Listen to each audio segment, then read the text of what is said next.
일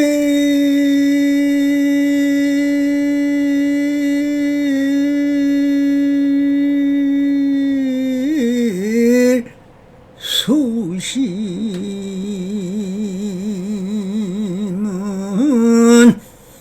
천재 보여 백년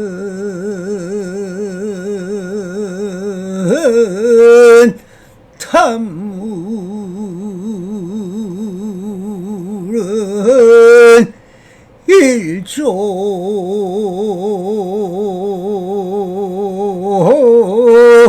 친이더라 나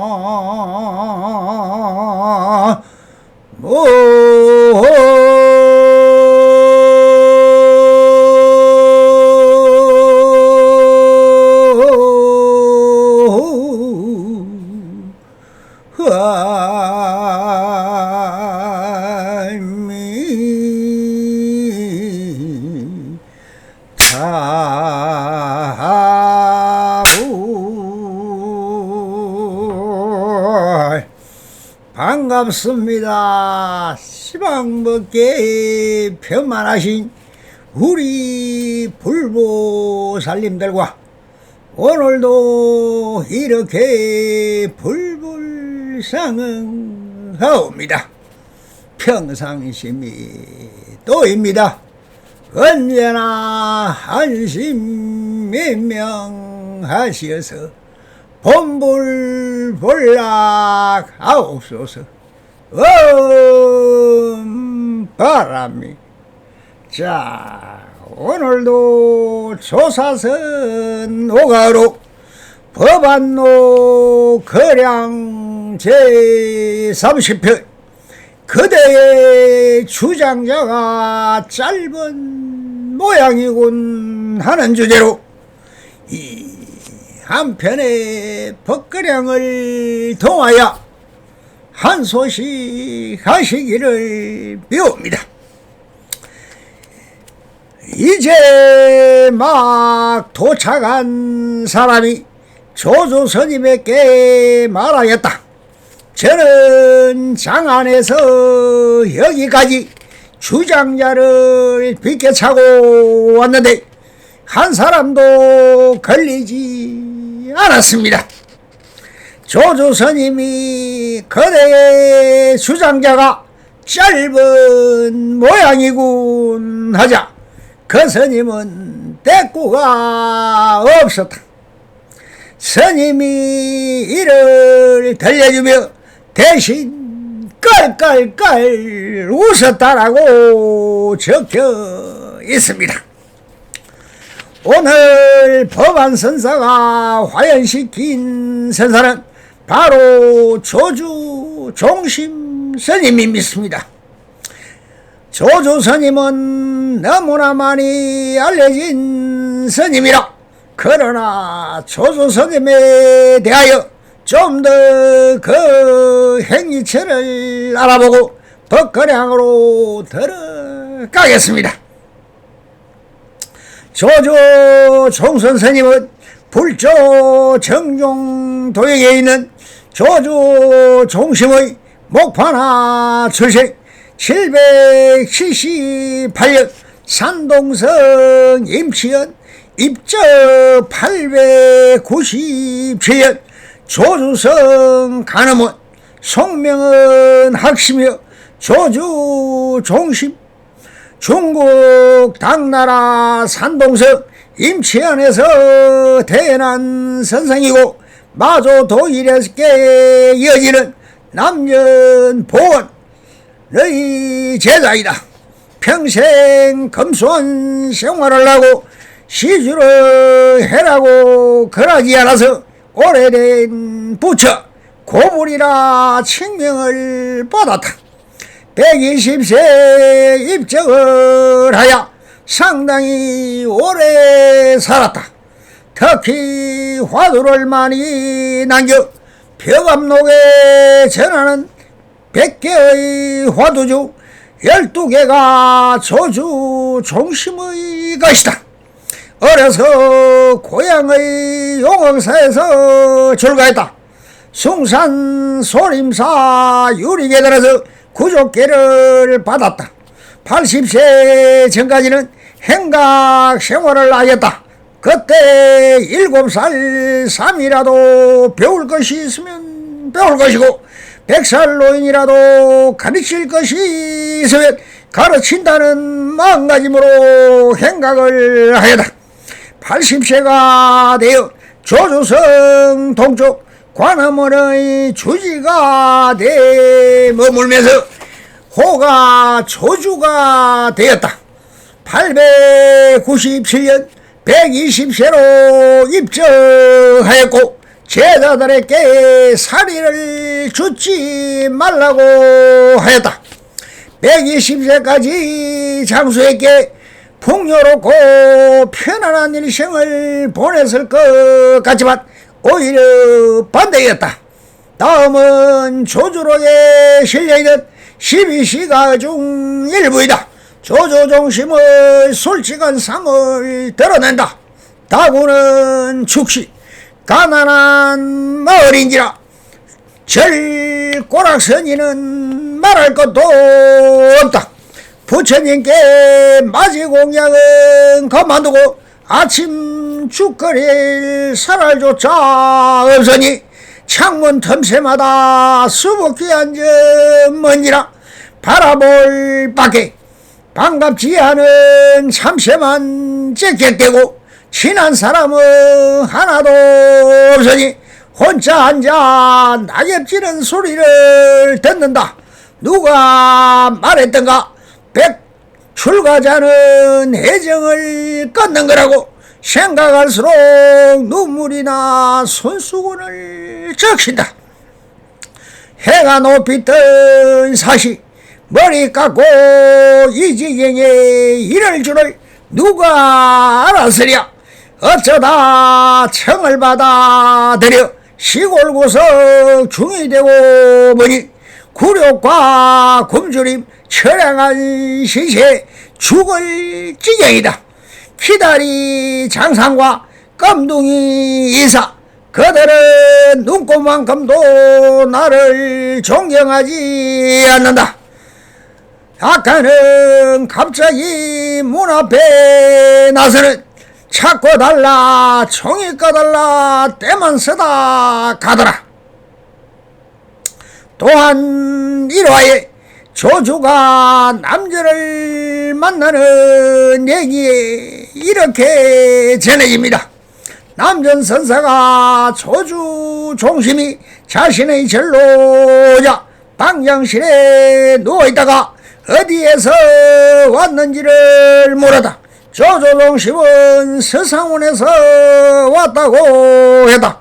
그러나 남전선사는 상스러운 모습을 보았는 거라고 물었다. 이건 서상원의 한자가 상스러울 서자 모양상자 절원에서 연유한 것이다. 그러자 조조종심은 상스러운 모양은 보지 못하고 누워있는 부치를 보았다고 말했다. 남전선사가 흥미를 보이며 일어나더니 다시 묻기를 주인이 있는 삼이 유주삼이인지 주인이 없는 무주삼이인지를 물었다. 그러니 조조종심이 주인이 있는 삼이라고 했다. 남전선사가 주인이 누구냐고 하자 조조종심은 동짓날에 매우 추우니 큰스님 화상께서는 몸조심하시라고 말하였다. 이에 남전선사는 조조종심을 기특이겠다.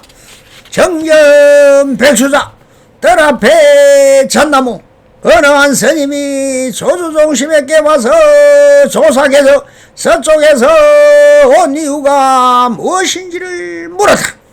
이는 인도에서 달마대사가 동쪽인 중국 당나라에 온 이유를 묻는 말이다. 그러자 조조종심은 뜰 앞에 잣나무라고 말했다. 질문을 했던 스님은 큰 스님께서는 경계를 써서 응하지 말라고 했습니다.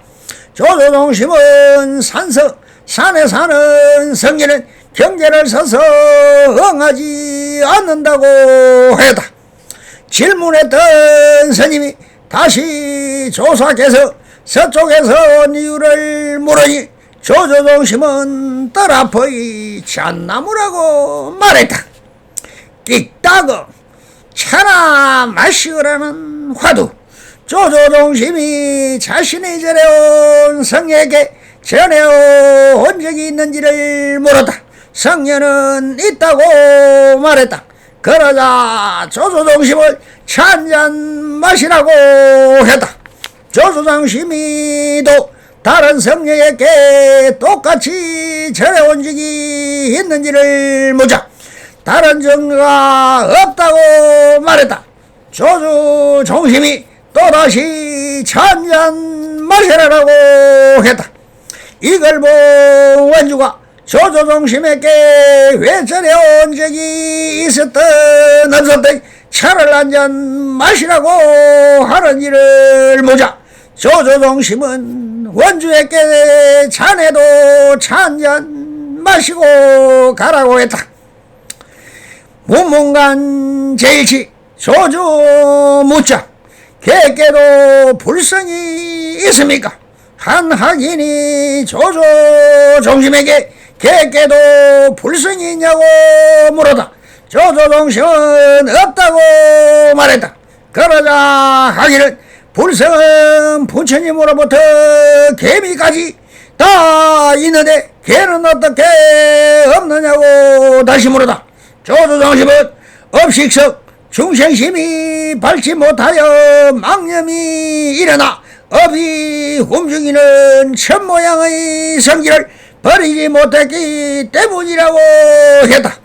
이것이 조조동심의 하도 중 가장 유명한 일명 무자하도인 것이다. 백암록 52지 조주의 돌다리. 조주의 돌다리는 깨달음을 인도하는 가르침이라는 백암록 제50 지금 조주의 돌다리에 대해 질문은 다음과 같이 시고 있다. 어떤 스님이 조조화성을 찾아와서 말했다. 조조의 돌다리에 대하여 우러러 사모한 지 오래되었는데 막상 와서 보니 통나무 다리 뿌리군요. 조조화상이 말했다. 그대는 통나무 다리만 보았을 뿐 돌다리는 보지 못했군. 스님이 질문했다. 어떤 것이 조주의 돌다리입니까? 조조화상이 대답했다. 나귀도 건너고 말도 건너지. 어떤 사람이나 짐승도 건너가게 모두 다 이끌어주는 훌륭한 서석 본칙의 공안은 조조록 정건과 전등록 제10권 조주전에 전하고 있다. 조주 종심은 백암록 구칙의 조주 동서남북의문에 또 등장한 유명한 선생이다. 전등록에는 위의 선문답에 이어서 다음의 질문을 첨가되어 있다. 스님이 어떤 것이 통나무 다리입니까? 라고 질문하자 조조화상은 사람마다 각각 따로 걷는다라고 대답하고 있다. 여기서 걷는다라는 동은 말은 다리가 사람과 나귀, 말 등이 건너간다는 의미뿐만 아니라 이곳 사바석에서 저곳 열반의 경지로 구제한다는 의미가 들어있다는 사실이 명백하다. 또 조주록에는 본칙의 공안과 똑같이 스님이 어떤 것이 조주의 돌다리입니까? 라고 질문하다 조조화상은 건너오게 건너와 라고 대답하고 있다. 어떤 스님이 조조화상을 찾아와 조주의 돌다리에 대하여 오랫동안 우러러 사모했었는데 막상 와서 보니 뭐야 통나무 다리뿐이라고 말했다. 오랫동안 우러러 세모했다는 말은 구양은 구양이 맞다.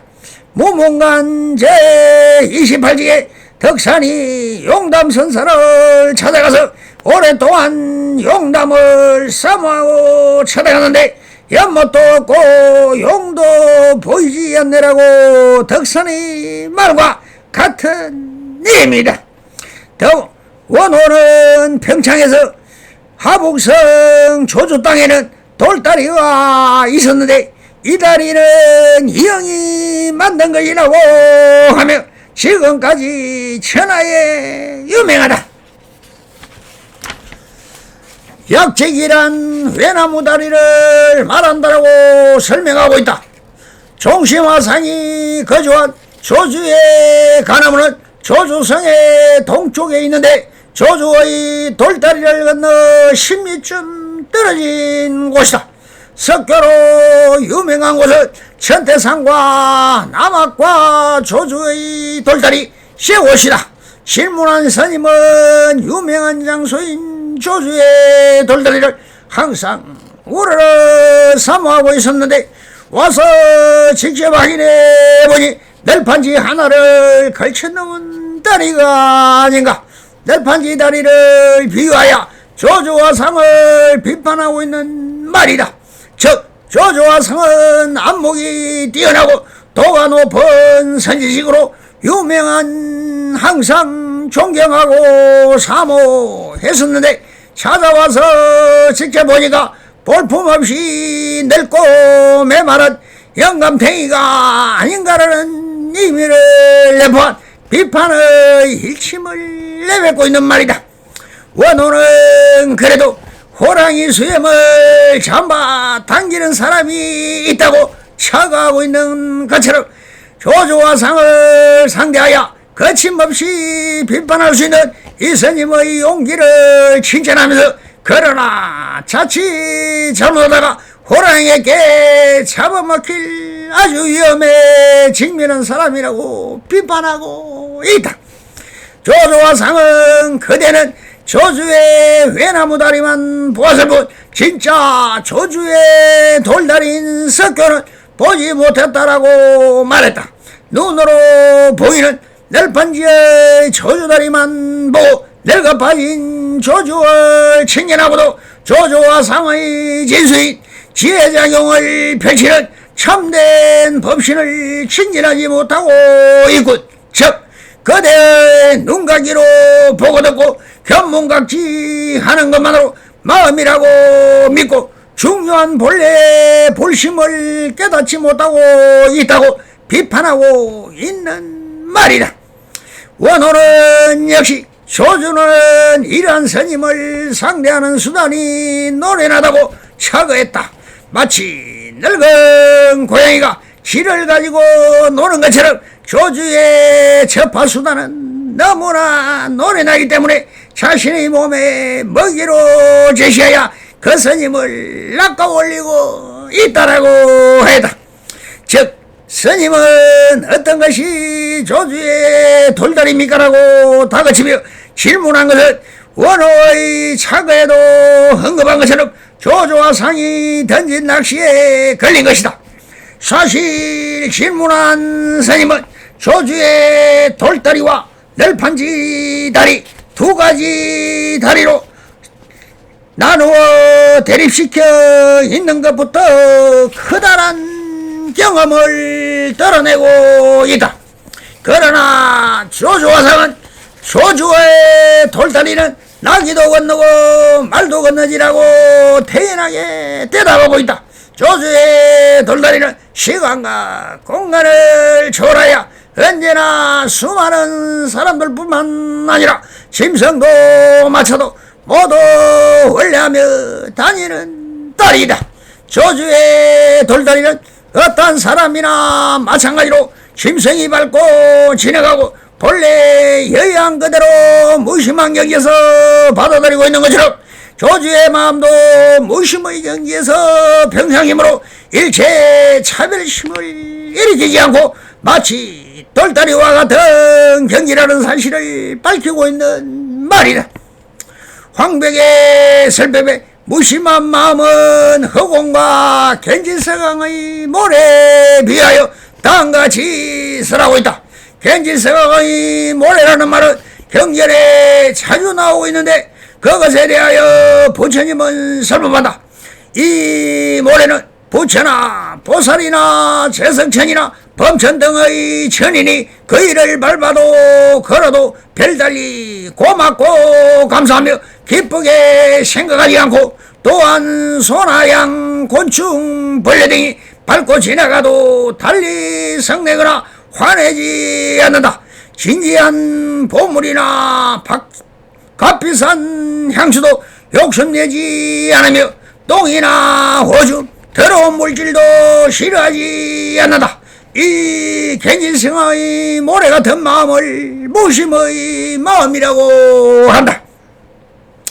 조주의 돌다리는 나기도 건너고 말도 건넌다라고 말한 것은 무심의 경지에서 묵묵히 하심행을 하는 보살이며 부처가 중생과 함께 하는 동사섭으로 철저하게 돌다리와 같고 겐지성의 모래와 같은 대성보살의 마음이라고 설한 것이다.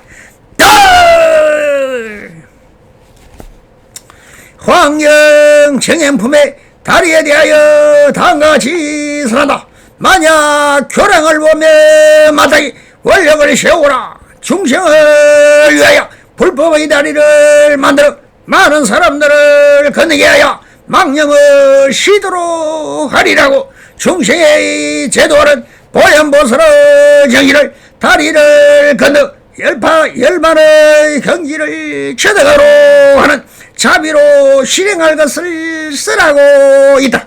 조주의 돌다리를 밟고 지나가는 것은 조주의 본래 부처를 칭찬하는 것이며 중생심의 사바세계에서 깨달음의 세계로 인도하는 인연인 것이다.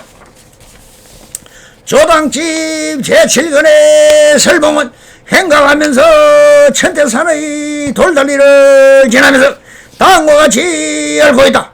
불도를 배우고 수행을 하기에 힘이 충분치 못하거든 부디 이 몸을 끌고 험한 길을 걸어라.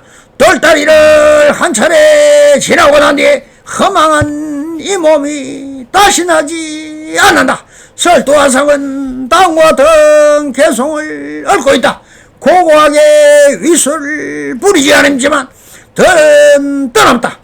조조화상의 사람들을 지도하는 방법은 임계나 덕산처럼 고함이나 방망이를 사용하지 않고 사람들이 접근하기 힘든 수단을 사용하지도 않고 일상생활의 평범한 대화로 말하고 있지만 그 평범한 말 가운데 많은 사람들이 오래 힘든 천길의 벼랑이 있다. 설두는 이 한마디로 조주의 위대한 교화를 찬탄하고 있다. 바다에 들어가면 크나큰 자라를 낚아야지. 열자의 용백국이라는 곳에 큰 사람이 한 번의 낚시에 6마리의 자라를 낚아 올렸다는 고사를 토대로 읊은 것인데 바다에서 낚시를 하면 피라미 새우 같은 자벌을 낚아서는 안 된다. 조조화상의 불법에 대해서 사람을 챙겨다는 것은 한마디 낚시로 큰 자라를 잡는 것인데 출격 대장부를 낚게로고 한 것이라고 조주의 수단을 칭찬한 말이다. 우습다. 같은 시대 광계스님이여 광계스님은 임재의 법을 이은 지향선사로 조주의 동실의 인물이다. 평창에 인용한 것처럼 어떤 스님이 광계스님을 청문하고 본칙의 내용과 똑같은 질문을 하고 어떤 것이 관계입니까? 질문하자 관계에서 손설 같은 검유라고 말했다. 자신의 지혜자기는 손설 같은 검유라고 말할 줄은 알았지만 부질없는 헛수고했다. 왜? 조조화상처럼 나기도 건너고 말도 건넌다고 평탄한 말로 본지 풍광을 드러내지 못했을까? 동실의 광계스님의 안목을 비판하여 조조의 경지를 칭찬하고 있다. 다시 본문으로 돌아가 법거령을 한번 참고해 보도록 하겠습니다. 이제 막 도착한 사람이 조조스님에게 말하였다. 저는 장안에서 여기까지 주장자를 뵙게자고 왔는데 한 사람도 걸리지 않았습니다라고 하십니다. 이 스님이 조조스님에게 한 말은 무엇입니까? 저는 장안에서 여기까지 주장자를 빗겨차고 왔는데라고 하시는 것은 법계관으로 마치 부처님의 설법이 그 실성이 있는 것으로 색법으로 말을 하고 있습니다. 주장자를 빗겨차고 왔는데라는 것은 물질이 거래되는 형상을 말하고 있습니다. 그리고 또한 걸리지 않았습니다고 하는 것은 사사무의 법계관을 말하고 있는 것입니다. 주장자도 색이요 사람도 색이요 색을 형상으로 표현한 말 같지만 아무런 뜻이 없습니다. 그 형상이 아니라 그 뜻을 밝혀서는 그나마 이 법계관이나 사사무의 법계관으로 받아들여 조조스님의 한마디 역성경계로 그런 허망한 상을 상의하며 그대의 마음이 형상 따라 일어났다 쓰러졌다는 것을 어떻게 한마디 하십니다. 조조스님이 그대의 주장자가 짧은 모양이운 하자 그 스님은 대꾸가 없었다. 이건 무슨 뜻입니까? 그렇게 먼 거리를 주장자를 비켜차고 왔는데 한 사람도 걸리지 않았습니다라고 하는 것은 사사무예법계관을 펼치고 왔지만 아무리 걸리지 않았다는 말은 온 우주가 다 걸리고 잡아졌지만 그들은 보지 못했을 뿐이네. 지팡이를 비켜차고 왔으면 바람이라도 스치고 지났을 것이고 피곤하면 자리에도 앉았을 것인데 다 찰나간에 수없는 막힘과 걸림과 헤쳐 지나온 것은 있었건만 그대 소견이 짧아 그 보이지 않는 안목이 없으니 보지 못했을 뿐이라고 꾸짖고 있음을 알아채지 못하는 한심한 중생이로다 하는 소리로 알아들을 수 없었을 것입니다. 그래서 이 법거령을 들려주시면서 법안 선사는 이렇게 하십니다. 스님이 이를 들려주며 대신 깔깔 웃었다. 왜 웃었을까요? 보고도 모르고 듣고도 모르니 무엇이라 말을 할까요? 그냥 웃고 말 뿐이지요. 하하하하. 성불이년 맺어소서. 바람이 감사합니다.